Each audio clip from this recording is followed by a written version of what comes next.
Yo, go. What's going on, G-Dot family? It's your boy, G-Dot Teasy, back with another VZ. Let's go ahead and get straight into it. RP to everyone that's involved in this. I don't know what's going on. Why people are trying to act like gangsters when they girls. You're a pretty girl. Why do you want to be in the streets? What is attractive about the streets to a pretty female? I never understood it. I don't know what the hell wrong with these people, but let's go ahead and get straight into the video, man. Don't forget to like, comment, subscribe, hit that notification bell. Also, don't forget to follow me on Instagram, YBoyG-Dot, and Twitter, YBoyG-Dot. Let's do it. Tandagod made headlines for allegedly killing her ex and making a whole project about smoking them. Out of order. Out of line already. 2-3 seconds into the video, she already... I gotta see more of the story and see if she bogus or not, but for right now, it's looking real bogus. Clout can get you killed though, and that's allegedly what happened when Tandagod was shot and killed in broad daylight by another rapper. It's a wild story, and today, we're breaking the whole situation down. Tandagod was on the come up in the rap game. Right. Then out of nowhere, news broke that someone ran up on her in broad daylight and killed her in front of a bunch of fans at a meet and greet in Oakland. Damn. In July 2024, Tandagod was performing at the grand opening of a beauty supply shop in Oakland.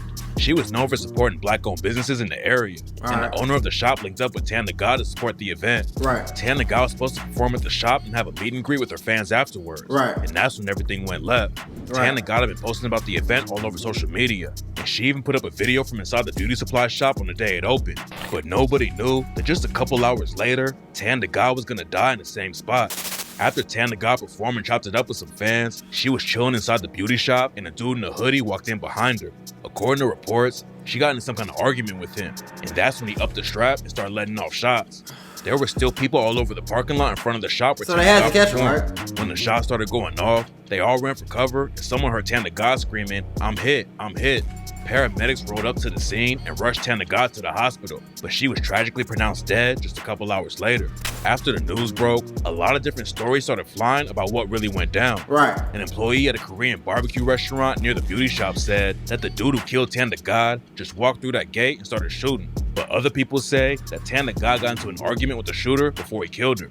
According to the restaurant employee, the shooter was only aiming at Tandagod and nobody else. He was targeting her only. I saw it like. So, I ain't gonna lie, this is just one of the situations. What's the full story right now? I need the full backstory before I start going in and saying who bogus or who right or who wrong. Because she could have been slimy as hell. And that's what really got out of it, you know what I'm saying? So, I hope it's not a situation where she was getting abused, she defended herself, and then that happened. But even if you was, like, you still shouldn't have made a rap song about it. You should have, making diss songs about it is crazy. He wasn't like shooting at like everybody. He was just shooting at her. But one other person ended up getting shot and survived. At first, nobody knew why Tandagod got killed, but then the cops booked another Oakland rapper named BNC Fernero for the murder. Right. It's still not clear why he wanted to take Tandagod out, but BNC Fernero was already a convicted felon who was allegedly involved with another shooting in Oakland. Back in June 2023, BNC Fernero allegedly pulled up to a gas station on 66th Avenue, San Leandro Street with his homie Sir Cameron Young and a woman named Antisa Collins. According to the cops, BNC Fernero and Cameron Young got out of their whip and ran up on another car that was parked at the gas station. Demaria Jones and Edric Patterson were the dudes in the other car, and BNC Fernero and Cameron Young started shooting at them before they could do anything. Patterson tried to run off on foot, but BNC Fernero allegedly shot him down before he could get to cover. BNC Fernero and Cameron Young got back in their whip with Antisa Collins and started driving off, but then Demaria Jones busted back at them and killed Antisa Collins. Damn. BNC Fernero wasn't officially charged for the murder, but he got picked up on another gun charge a few weeks later. BNC Fernero also got hit with the charge because he had already been convicted of pimping a girl who was 16 or younger, but he never registered as a sex offender. What the hell? Right after Tandagod was killed, rumors started flying about why it happened, and that's when fans and bloggers started connecting it to a project she dropped back in 2023. Tandagod had been rapping for a long time, but in 2023 she went viral for dropping a project called X Woodpack. Nobody knows what really went down, but Tandagod made it sound like she killed her ex-boyfriend and was smoking them.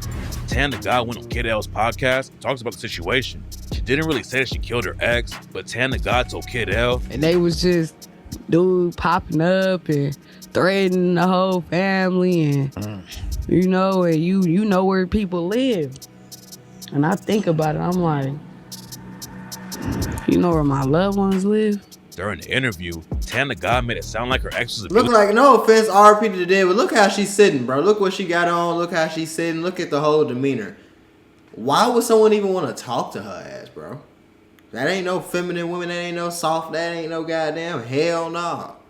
Folks was tweaking even dating her. Using her and sending death threats to her family. And that's why she allegedly took him out. Kid L asked Tandagod how she was free and if the cops are doing anything about it. How are you not afraid of like police or did they like side with you on it? Or, like how did you evade like any type of like consequence basically? And Tandagod told him, we gonna find that out on September 23rd. After the interview dropped, everyone was trying to figure out what was really going down with the situation.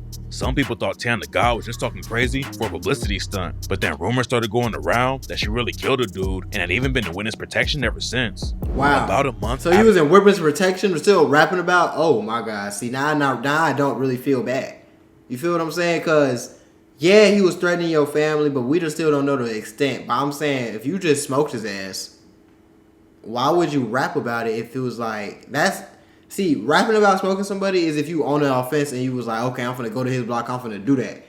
You kind of just, it happened. You feel me? You rapping about it like you really killed the nigga like with an intent. So if you even did that with an intent, you really just incriminating yourself. You feel me?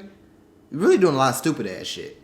After she did the interview with Kid L, Tandagod went off the porch and said that she beat the case. Just had a court date and whatnot. Like, shit was kind of cool. They said I beat the case. Oh, for real? Then with a briefcase, it was a briefcase. You feel me? Like, Tandagod said she had an online court appointment and that if she didn't beat it, she was gonna do the race like TK. People still weren't sure if she was clowning or not, but then Tandagod put more fuel on the fire when she brought a tombstone to her off the porch interview that said, "R.I.P. Here lies my ex." Tandagod said she made the tombstone to be extra childish and make her dead ex's family mad. So I got this to be extra childish, making families mad. Talking about killing her ex like that was getting her a lot of attention, and Tandagod made a whole short film about it and opened it up with a clip of DJ Academics reacting to the cover art of her X Wood project. What the? For real though. This ain't the album cover, right? X Shit Wood crazy. Pack? Oh hell no. Nah, no way. The cover has a dude sitting in a chair with Tandagod behind him, and she told Off the Porch that it was a real photo of her dead ex. And that was a real person. I ain't gonna lie, shorty. I can see why she got smoked. You more disrespectful than the ops.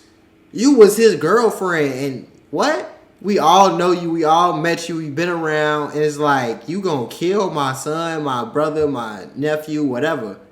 Make songs about it. Make a whole project about it. Then go on Off the Porch and goddamn have a fake tombstone. After you went on another interview and pretty much just said, "Yeah, I did that." She gonna come over here and say, "I beat the case." Yeah, whatever. And you think you not finna get smoked? What the That was really my ex. He placed my ex, you feel me, in the picture. After she died, rumors were flying that Tandagod was killed by her ex's family because she was dissing them like that. But it turns out the situation might be totally different. Some bloggers started spreading the story that Tandagod's real name was Lalique Westbrook and said that she killed her boyfriend, Taiwan Moore, back in 2019. Westbrook and Moore started dating when Westbrook was only 17. Moore picked her up from a shelter for abuse victims, and then Moore started abusing Westbrook too. According to reports, Moore held Westbrook hostage and was putting hands on her. Then one day, Moore told Westbrook that if she left him, that he was gonna kill her and her whole family. And that's when Westbrook shot him twice and killed him. Bloggers started spreading the story that Lalique Westbrook was Tandagod, but that was all cap. Tandagod's real name was Aliana Green, and even Taiwan Moore's sister hopped on social media to squash the rumors that Tandagod killed him. Adam22 also said on No Jumper that the stories coming out about Tandagod weren't true. No Jumper had posted about the situation, but people started hitting him up and saying there was more to the story and that everything the blogs were saying weren't true, so he took it back and made an apology. According to Tandagod's family, she never actually killed anybody, and the whole story about her killing her ex was made up for publicity, and she allegedly admitted it to a comedian from Oakland named Frisco Philly B. Tandagod. So that's stupid though. So why would you? So if you made it, so okay, the nigga really died, but you trolling his whole family and everybody that liked him and cared about him. That's not a good way to come up, especially as a female. You know, shit happens to girls, man. Allegedly hit up Frisco Philly B to help her promote her ex Woodpack project, but he turned her down at first because he didn't want to be involved with a real murder case like that. So Tandagod allegedly admitted that the whole thing was made up for publicity. Tandagod's brother also went on live and said that it was all a play to help her music career. According to him, she paid over $20,000 to academics. Facts, bro, to get that fucking promo by him. Yo, what are you talking about? Them interviews that you saw her doing and all that shit that you seen her on the porch. Bro, pay for that shit, brother. You know anything about the industry, bro? You gotta pay to play, bro. Ain't nothing in this shit. Who you is, fam. Ain't nobody doing no interviews for free, fam. But it was all just a publicity stunt, and she didn't actually kill her ex. Tandagod's sister, Nyla Lamise, also called cap on her story about Tandagod killing her ex. Nyla said that Tandagod got caught up in some street politics and claimed that Tandagod wasn't even the target. People who saw the shooting go down claimed that the shooter was trying to kill Tandagod, but it's not clear what actually happened. Even if Tandagod really did kill her ex, it doesn't look like her murder had anything to do with that situation. So this is the stupidest thing in the world. Even if it doesn't have nothing to do with that situation, eventually something was gonna happen to you because you getting on by dissing it. You know what I'm saying? That's some weird ass shit. That's not weird to anybody else. It's not. Nobody else weirdo detector not going off right now. My weirdo detector is ringing off the mug. You know what I mean? It's ringing, hidden. I don't know what the hell she had going on. And all her whole family that acknowledged that they allowed that is weirder. And now y'all trying to come to her defense after she did. Okay. BNC Finero allegedly killed her, and he's a real street dude who allegedly had a murder case on his name. And it's not like he was just some angry family member of Tandagod's ex. Right. What makes the situation even more tragic is that Tandagod was finally getting some motion in the rap game. She used to go by the name Lil Tan and started posting music on YouTube back in 2018. But in 2020, she really started taking rap seriously and was always on the grind. Tandagod came up in Oakland and started rapping when she was a kid. Her family moved around a lot though, and she told Kid L that she used to get in fights with people who didn't respect Oakland and the rappers who came from the city. Tandagod's catchphrase was that she was gonna make it without getting naked. She didn't want to chase trends and use sex to sell records, and she said that it definitely held her back in the industry. So instead of working with big labels and other rappers, Tandagod bought her own equipment and made 2 different studios to work in. Tandagod had a place in Massachusetts and Missouri, but she still showed love to Oakland and stayed out there a lot too. Her friends and family said Tandagod was always trying to give back to the community, even though she wasn't a star in the rap game yet. All the drama about her killing her ex definitely put a lot of eyes on Tandagod. I mean, that's cool and all that you was giving back, but I'm gonna be real with you. You still did what you did, and no matter what you did before or during or after, the shit's bogus. And you hurt a lot of people, and hurt people. And yeah, he might not have been related to the family, but folks could have been in the game. That could have been his homie. That could have been his homie's homie. That could have been like his little, you feel me, a nigga he grew up with or something. Like, you don't even know how people feel when you start dissing people. And you promoting shit at the shop in your city. Like, you know, so RIP to everybody involved, but hurt people, man. You can't be going around just dissing everybody.